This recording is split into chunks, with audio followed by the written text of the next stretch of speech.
Hello YouTube and welcome to another video by GodhardGaming. Today I'll be doing a review of Crusader Kings. This board game is based off the popular video game Crusader Kings 2, developed by Paradox Interactive.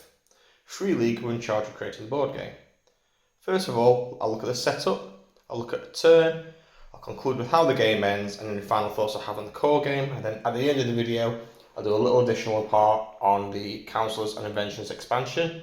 I got both of these as part of a Kickstarter. I was a royal backer. So without further ado, let's look at the setup. So here we have a 3-player game set up. When you're setting up the game, you're going to choose a scenario from the instructions.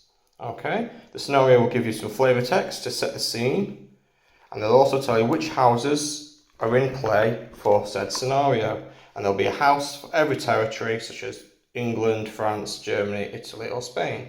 And under each house it'll tell you which king or queen is in control of the house to begin with, what starting traits they have, the territories in control of, how much gold they've got, any development cards they may have, and how many castles they control. Now every scenario will be set up for 5 players. That doesn't mean you need 5 players to play the game. You'll simply pick which houses and which territories are not in play. And once you've picked those territories and houses, you'll get the house token and you'll place it on each territory. And all that represents is those lands are off the field of battle. You cannot control them, you cannot conquer them, you cannot fight them. They have no influence whatsoever. It's, for your imagination, it's no man's land. They are out of play. But for everyone else, you'll place these knight figures on the territories you control. And these aren't military pieces. They literally represent vassals, so each one shows that you control a territory. So you place those on the territory you control alongside any castle models to show you've got a castle in that territory. And what you'll see on the board is there are a number of cards with tokens on them. I'll go on about the tokens a little bit more later. But each territory that's not listed on that scenario is an independent territory. And you'll find the territories are colour coordinated. So what will happen is each player will get their character deck, which they will take as part of their setup. They'll take a random character, so we have Mano here, and they'll place that on an open territory of their colour. And all that represents is that territory is independent, no one controls it yet. And then what they'll do is they'll get a random token from the random token bag, just full of both green and red tokens, and place it on each character card. And when the game begins, each player can marry their king or queen to one of these characters, and if they do so, they create a pact with that territory, or you can fight the territory and try and conquer it. There's various actions you can take, which I'll get onto later. But that is the initial setup of the board. In addition, you'll have the player mat, where you'll have the house card, which is dictated to by the scenario. Each house has a king or queen, again mentioning the scenario who you'll start with. Your character deck will go here. You have a treasury, and again the game tells you how much gold you have, so you put that in your treasury. And essentially that's all you'll need. You will also have a colour coordinated little bag, and that will be your trait bag. So the starting traits for the king or queen will go in this bag, and as you start taking actions you will draw traits out of the bag, and tokens will get added and taken out of there as you go along. Additionally, in setup, let me get my camera, you'll need to set up the Crusader track. Throughout the game, characters or players will crusade. You have no choice, it's something you have to do. There are various bonuses for crusading, which are mentioned here, but you also get a negative trait, although some of those traits do have slight bonuses to them, which I'll explain later. So you'll have to put the relevant trait, which is in brackets, on each marker for said crusade. And on the opposite side of the board, you have various cards. You've got small decks here. There's 5 in total for Realm, Intrigue, War, Tax and Crusades. They are the various actions you can take, and you will draft these cards at the beginning of each era. And just a bit further down you have a development deck which has councillors and inventions, and these are little bonuses unique to your house that you can collect. You can have up to 3 inventions and 3 councillors, which were marked on the playboard, as you can see here, by inventions and councillors. So once all the cards, all the tokens and everything's in place, you are now ready to start the game. So next up, we'll look at a turn. So Crusader Kings is played over 3 eras. Each era has 3 phases: the draw phase, the rounds phase, and the cleanup phase. So the draw phase, you will draw 8 of these action cards for the actions you want to take during the game. There are a limit on how many of each action you can take, shown on the board. And once you've drawn 8, you'll move on to the rounds phase. There are 3 rounds played for each era, and you will play 2 action cards for every round. So the round starts with the dynasty phase. Players can choose which characters on the board they want their kings or queens to marry. Those with red tokens are instant successes, and you put the negative trait in your trait bag. Those with a green, you'll have to do a trait check, and if you're successful, you'll marry that individual. You'll add them to your player board, and you'll put their positive trait into the trait bag. Once you've done the dynasty phase, there's the plotting phase. So the 8 cards that you've drawn, you'll have a look at them, you'll look at the actions you want to take. Here we've got attacks, and as you can see, below attacks, we have a child is born. This is a secondary effect. It tells you who it affects. So this affects other players who have a spouse. And it's got a little bit of flavour text to tell you what's happened. So you'll look at the various actions that you've picked. You'll pick 2 that you want to do. So maybe for the first era you want to try and build a castle, and then you go into Crusade. And what you do once you've picked 2 cards is you pick the order you're going to do them in. So we'll build first, so that goes behind the Crusade. And you're doing this secretly, by the way, you're not showing other players. And then what you do once that card's behind, you turn them over, leave them on the table, and that's in the plotting phase. And once everyone's picked which 2 actions they're going to take, you then, from the first player, work your way around the board clockwise, playing the first card, then the second card. Now the first player token will move around the game board, as every time someone successfully crusades, they become the first player for the next turn. And once everyone's played all the cards, there's an upkeep phase where you pay gold for any military units you've got on the board, and you get rid of any action cards that you've not played. And for those of you who've been paying attention, you draw 8 cards, but you only play 2 cards per round, and it's 3 rounds, which means there'll be 2 cards left over for every player, especially in the first round. That might change later on. So you have a little bit of choice, and you can change your tactics from round to round, but once you've picked those 2 cards, they are locked in. So that's essentially how a turn is played. So I've shown you how to set up a game. I've gone very quickly through what a turn is. I've not explained the actions. This isn't a how to play video, it is a review. So I'll quickly mention how you win the game, and I'll tell you my final thoughts. So to win a game, you have certain achievements you want to get, and there are certain conditions you want to meet to get victory points. So some of those will be having 8 territories.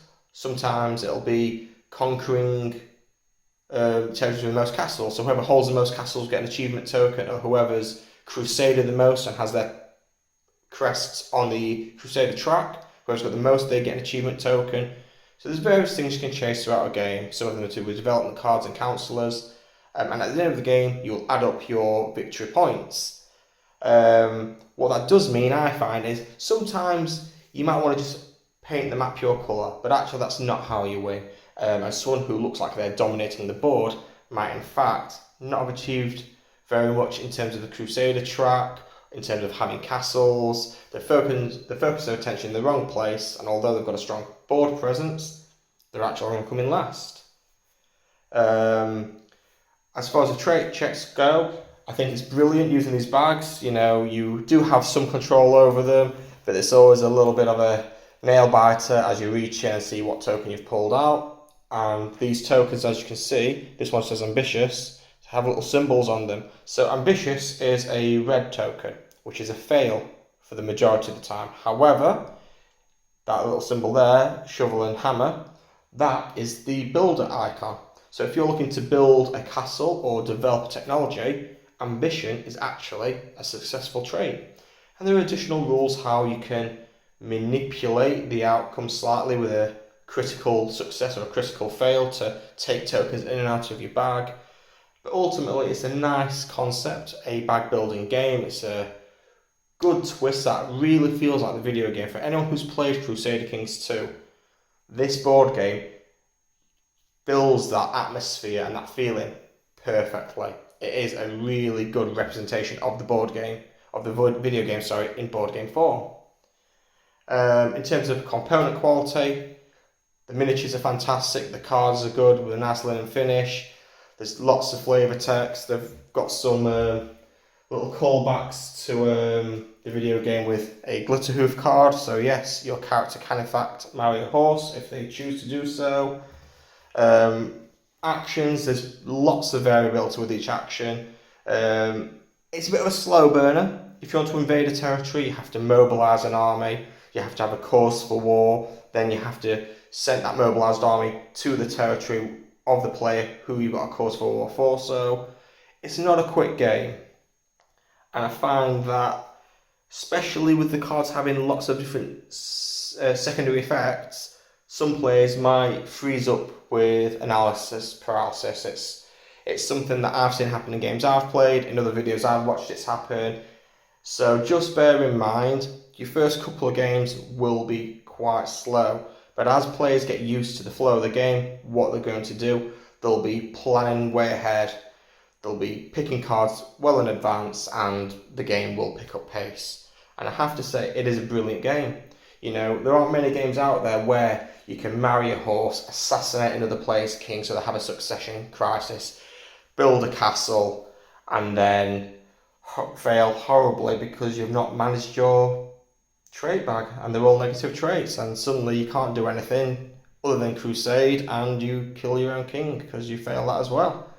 So there's a lot of drama in this game, a lot of things can happen, change. It's probably about 2 hours to play, but I thoroughly enjoy it. Setup does take a while, and a little hate of mine is these action cards that don't tell you or have any indication what they are on the back. And I get why, because you're meant to be placing your actions secretly, but it also means that when the cards don't get organised properly when they're put back, it takes a while sifting through all those decks to make sure all the Crusader cards are together and so on. So perhaps having cards that were marked, but perhaps giving each player just a little sleeve to put those cards into, for example, that might have helped a little bit. But it's not a deal breaker. Like I said, I really enjoy this game. I think it's fantastic. Well worth the investment on Kickstarter. And like I said, I'm a big fan of the video game, so I have thoroughly enjoyed playing this board game, and I look forward to playing further games with friends and family. So thank you for watching. I will briefly touch on games with less than 3 players, and then I'll talk about the Inventions and Counselors expansion. So if you're playing a game with fewer than 3 human players, you're going to have to use the AI, which is included in the instruction manual. You have a AI strategies chapter, and I think there's 5 different strategies.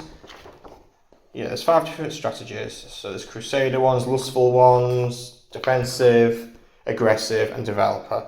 So in each strategy, there's a tactics section, which basically tells you what the AI will try and do. So in the era phase, it'll tell you what they'll take. In the realm phase, it'll tell you what they'll prioritize over anything else.